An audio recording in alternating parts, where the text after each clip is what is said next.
So let me, again, I'm really going to give, instead of an economist perspective, I should say one economist perspective on climate change, energy, energy security, innovation, issues like that.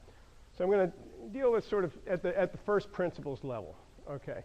So first I want to describe the challenge that lies in front of us when we deal about energy, climate change, and innovation. One is that, first, as Nikki pointed out, the issue here is that climate change is tied to greenhouse gases, and greenhouse gases are largely, though not entirely, driven by our energy system. Now, I actually work a lot on deforestation. That's a very important source of emissions. There's a lot of benefits associated with reducing emissions from deforestation. I'm not going to talk about them today. But still, who's driving the bus is the energy sector.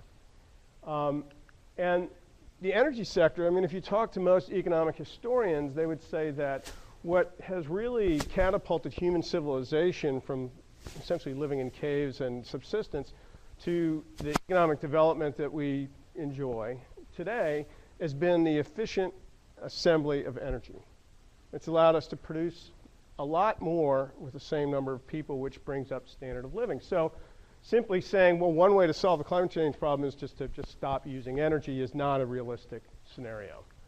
And fossil fuels at this stage of the game are relatively abundant and relatively cheap. And that's, though, only if you don't count what economists call the externality costs of fossil fuels, or if you just kind of ignore some of the subsidies that are put in place to make it cheap for extraction.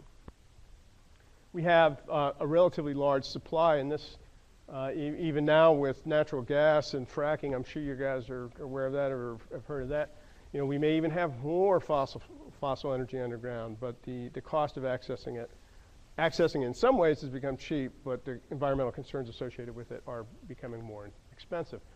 So the last thing I want to leave you with on this slide is that in order to move to a low carbon system, a more energy efficient system, it does cost something. Okay, sometimes you hear people say it's no cost, all benefit. There is a cost. Developing these new technologies and using them has a cost. You can put me in the camp of people, economists and others, who believe, though, that the benefits outweigh those costs. Okay, so the next principle is incentives do matter.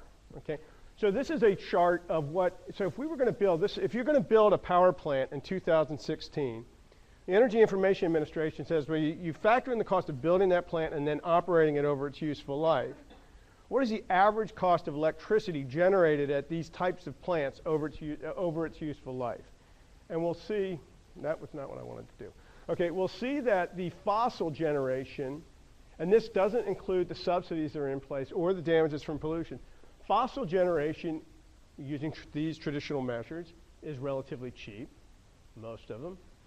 Renewables, most of them, are relatively more expensive than fossil, although notably wind, which is over here, is very competitive, but it doesn't blow everywhere, but it's very competitive with fossil energy.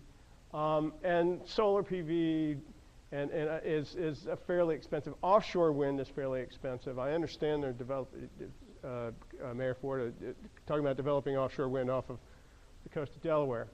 And then, nuclear kind of falls in there. So the importance here is, if left to devices today, and the current prices today is not affected by any policy, we would continue to see the development of fossil energy because companies are in the business of making money, returning value to their shareholders, not engaging in these other activities unless it's going to add value to their business. So incentives matter, and policies would have to change the incentives in order for the energy sector to move in a different direction. So how a carbon price can, I was not at the debate last year, Nikki, but I guess I don't have to go through this too much, but there are different forms of carbon price, and Nikki hit on both of them. You can go with the emissions permits or cap and trade, or carbon tax. Cap and trade was all the rage for a while now and is less the rage now.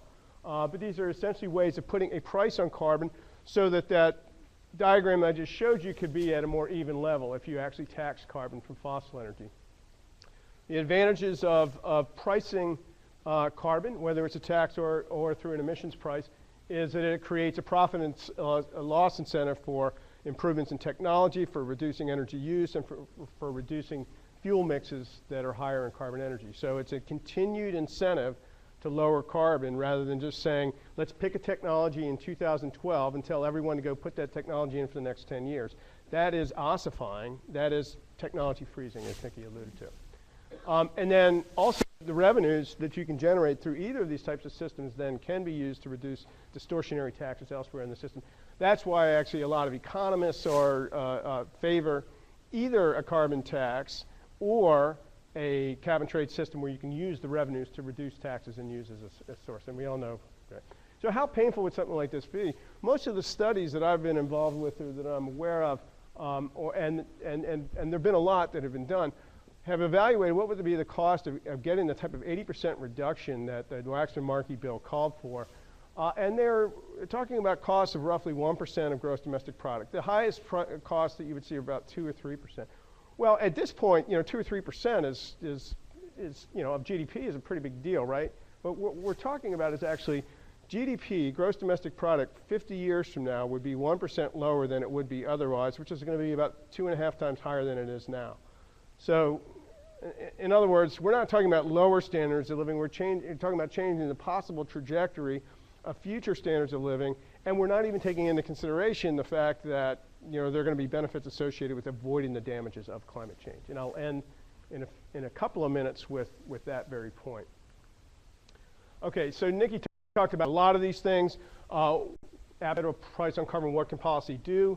You can have regional programs, the program that the state of Delaware is in, the Regional Greenhouse Gas Initiative. Control types of approaches. You got subsidies, you got energy efficiency standards. There's been talk of clean energy standards, which are essentially a certain percentage of the mix. A lot of states actually have this. A certain percentage of the mix of power at the state and potentially at the federal level has to come from clean energy sources, which are generally seen as renewable, but also natural gas is on the table as a clean energy source as well. The government invests in research and development. The government spends a lot of money on transportation infrastructure, has the ability to put things like the smart grid in place. These are essentially government actions that take place to create positive network externalities for the rest of society. Another thing that's important in particular areas is the fact that the government is a major buyer of technologies and a major buyer of equipment and services, and so they can put procurement procedures in place to make carbon, environment, climate change important components of that. But for now, it's everything is really about the jobs, whether it's the jobs associated with the downturn in our economy or the jobs that might be generated through clean tech. So every time I want to talk about anything else other than jobs, when I talk about this kind of thing, people say, well, what about the job implications? So that's just something to keep in mind. We could talk for a couple of hours about that, about why jobs are or are not the right way of looking at this, but we won't do that. One thing we talk about, well, one way that the United States could vault itself into preeminence internationally is to demand a lot of clean energy at home, and therefore we would become the world's largest suppliers of clean energy because we would be the largest consumers of clean energy. And I do believe that if we had a higher demand for clean energy, that the U.S. would become a greater supplier. And the U.S. has been, and I think will continue to be, the great source. I mean, we have people in this room who are going to be developing the new technologies of the future. Our higher education system and our research system is the highest in the world. But the reality is, when it comes time to get those technologies on the ground in certain places, we have to compete on the supply side as well. So if we demand the most clean energy, we still have to compete on the supply side. And so some recent work we've done has looked at the US-China clean energy competition. China was an unknown in clean energy 5 years ago. Now they are the world's largest investor in clean energy. They want the market. They have the central ability to decide that they're going to take the market. And lo and behold, they really are taking the market right now. Okay, a couple concluding thoughts. Energy security. So sometimes when people don't talk about climate change, Nikki, what do they say? They want to couch it in energy security because, if I put a chart up there of oil prices, or, we'd say, well, we're insecure because we rely on other countries too much for our energy supply. So that resonates as well. I mean, if you use less energy, you emit less carbon, you're more secure. But sometimes these things run against each other. Dealing with, that's tar sands in Alberta. I mean, Canada's not our country, but we have a pretty good relationship with them. We're less concerned about procuring energy from them than we are from other parts of the world. But the environmental damages and the greenhouse gas effects of tar sands are just astronomical. So, yes, on energy security in some regards, no on greenhouse gases. That's a natural gas drilling well in the Gulf. Much lower impact on the environment or on greenhouse gases than coal, but it's also an important potential source of pollution. But how about energy efficiency? Well, maybe that's a win-win. Maybe that's a place where you can actually achieve both energy security by reducing demand and reduce greenhouse gases. Okay, and then the one thing to remind ourselves is that the world is changing. In 1 decade, the ratio between U.S. per capita consumption of energy between the U.S. and China has changed by a factor of 2. U.S. Per capita energy has actually gone down over that time period, where Chinese per capita energy use has doubled in 10 years. In 2050, the world's going to look even more different. The U.S. has by far the world's largest economy at this stage of the game. It's projected to be 3rd behind China and India. Then the whole global landscape is going to change. Where the economic activity comes from is going to change. Where the emissions come from is going to change. And then this is my final slide, which is to say I've been talking a lot about the costs and the challenges associated with taking action to deal with climate, but there are significant costs associated with inaction on climate. This looks at a range of studies that look at temperature change on the horizontal axis and a negative effect on global GDP. And here we see up for a few degrees C, maybe we could handle it as an economy and as a society. But we start looking at 4, 5, 6, 7, 8 degrees C change by 2100, the impacts on our economy are astronomical, 20-25%.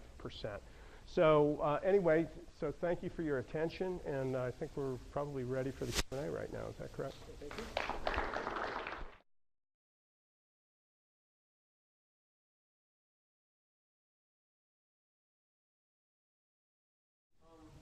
One of the criticisms often at corporations is that they don't think long term. Do you think that's true? Well, I mean, do you want me to speak into this?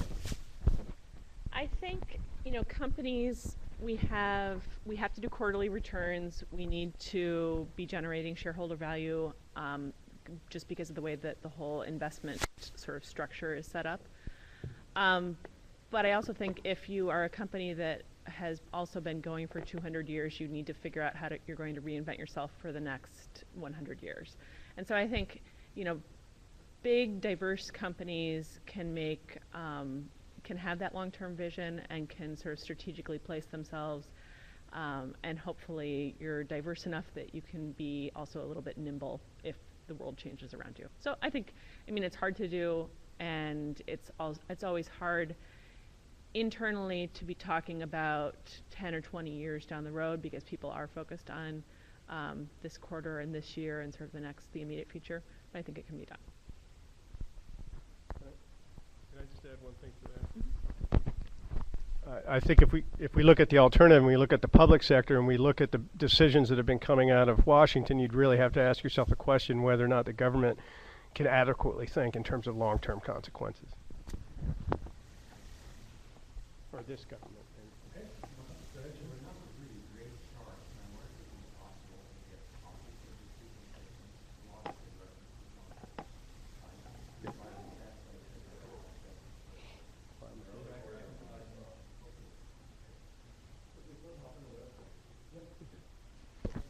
So for those who are listening out in audience land, the charts are going to go up on the website.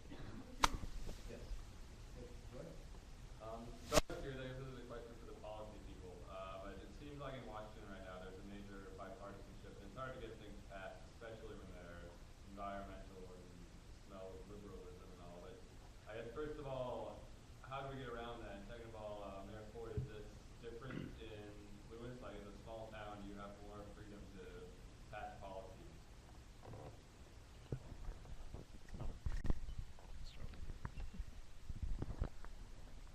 Well, I'd say it is a lot different in Lewis. First of all, it's a wonderful community we have an astute community. They're educated. They're concerned about the environment.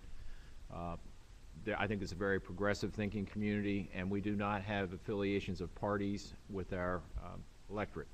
So the party politics disappears at the local level, and we can really go to whatever lengths we can for local control in a pretty, I think, a pretty easy and rapid way if the public supports what we're doing with that.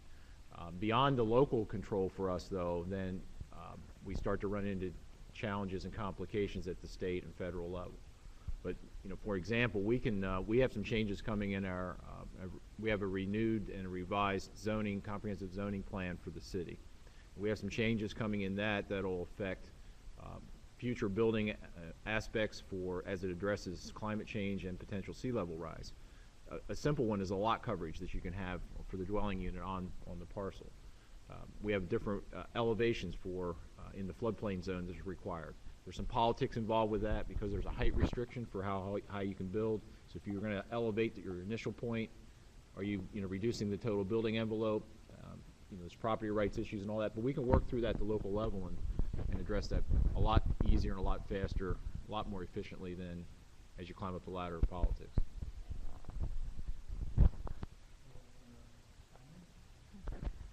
Well, so how do you get around the partisanship? I mean, there's a question, there's an issue for me, and then there's an issue for you, and let's start with the issue for you. I mean, I would say don't reward politicians who are not willing to respect other people's points of view.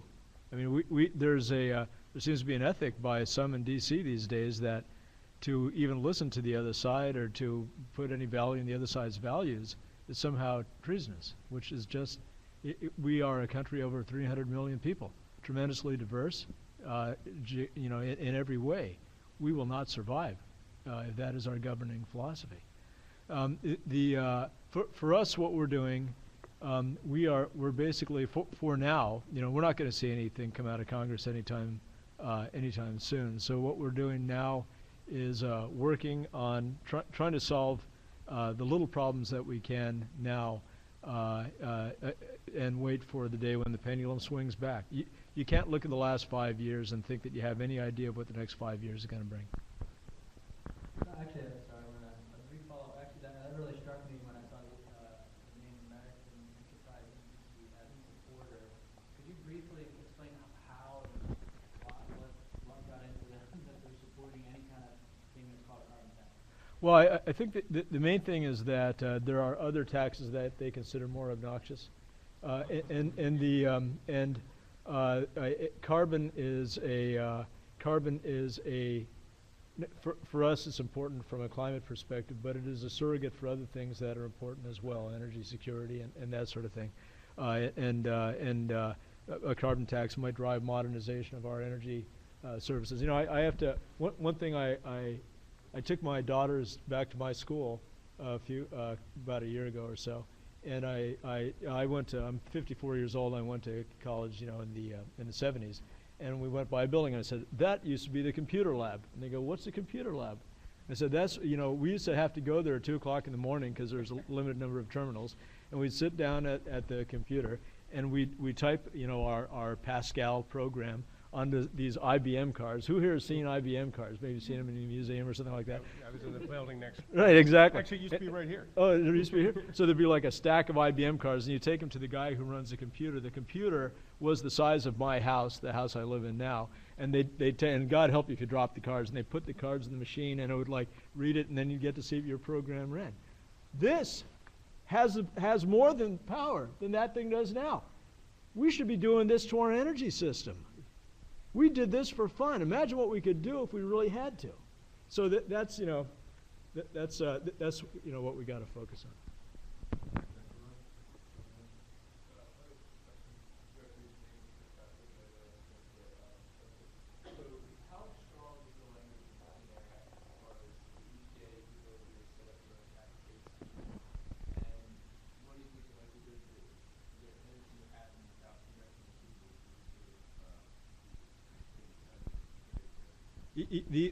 The language in the Clean Air Act that basically requires EPA to figure out if greenhouse gases are posing an endangerment to public health and environment, and if they are, to regulate them. That's very strong. The Supreme Court has basically said twice, once in 2007 and once implicitly in a case this year, that the Clean Air Act requires you, EPA, to figure that out and to regulate if they are an endangerment. So, so that's very strong. Now, what's more tenuous, I showed you that language, the market-based incentives, all that kind of stuff. That's in the Clean Air Act, in the relevant Clean Air Act provision. That provision has never been used on a big scale. That provision does not apply to criteria air pollutants like the smog precursors and all that. It doesn't apply to air toxics. It's sort of a catch-all for everything else. We don't have the decades of litigation and court decisions and tradition that guide our regulation of other pollutants. So we don't know. But what I think is most likely the case is that EPA can set a standard, not EPA imposing a cap and trade, but EPA can set a standard.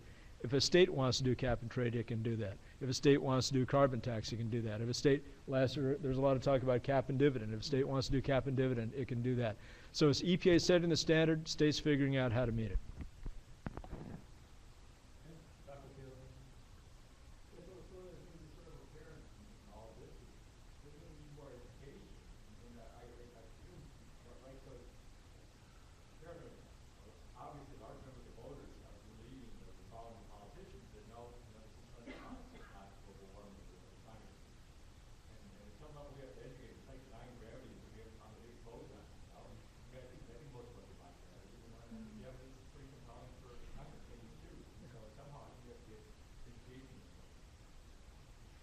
I'll sorry to keep hogging this, but I think there are two things. One, and both my parents are physicists. Okay, so please hear what I say with some affection.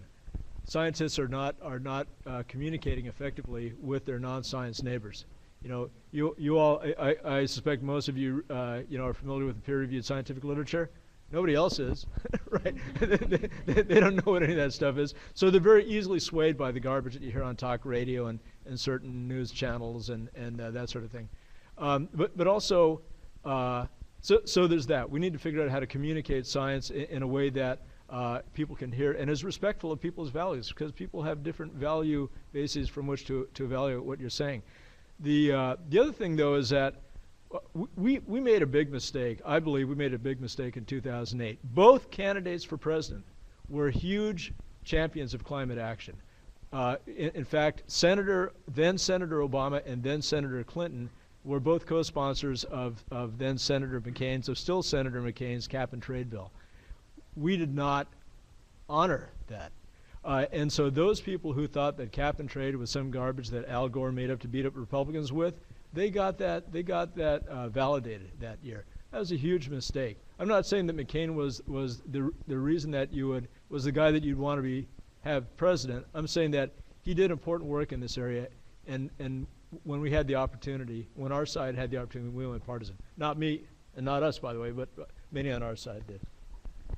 I think I'd like to add something to that. One is, I actually think there's a fair amount of education out there. When I look at I have 2 teenagers, and when I think about how much they've learned about climate change and carbon cycling and systems, I used to go into their classroom in 3rd grade and give a talk about that, and most of the kids had already heard about that.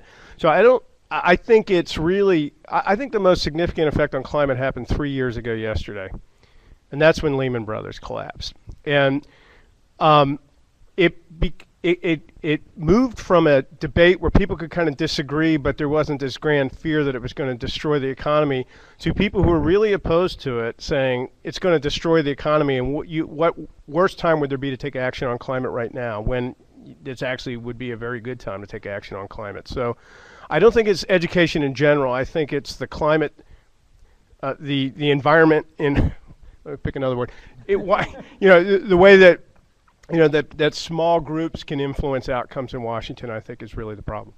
By the way, I have to excuse myself real quick. I have a 3 o'clock train from Newark. But sorry, thanks. See you next year. Do a real quick follow-up. I would like to see that, if you could, I don't mean that you represent all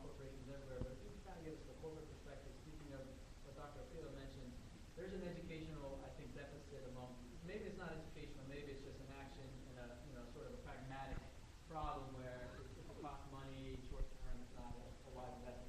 So could you kind of speak to how did DuPont, why and how did DuPont do what they're doing, and is that transferable to other corporations, multinational investments? Yeah, and I think, education tremendously important for a number of reasons, but I also am struck by, I don't think we need to convince everybody, corporations or individuals, about the science to make progress on this. So I think that we need to be creative and find other drivers, other reasons why people need to care about this. For DuPont, it's this idea of how can we create the products that will help power and drive this sort of new economy that we see that's possible. And so I think there's an element of altruism, but then there's also, because of sort of stewardship of the environment, but I think that there's also, we need to create sort of these economic drivers so that doing the right thing has a variety of sort of co-benefits. I think we have time for one more question. I'm actually interested in what Duke is doing in terms of climate change and what if there's some outside and or progressive policies or events or structural Well, thanks for asking. Duke, I'm assuming Delaware, but I'm not positive, has signed the University President's Agreement to reduce greenhouse gases, basically to become carbon neutral by some point in the next couple of decades. We have taken it we have established a Duke offsets initiative. So Duke is not going to be able to go carbon zero by itself, right? We still have hospital to run, we still have buses to run, things like that.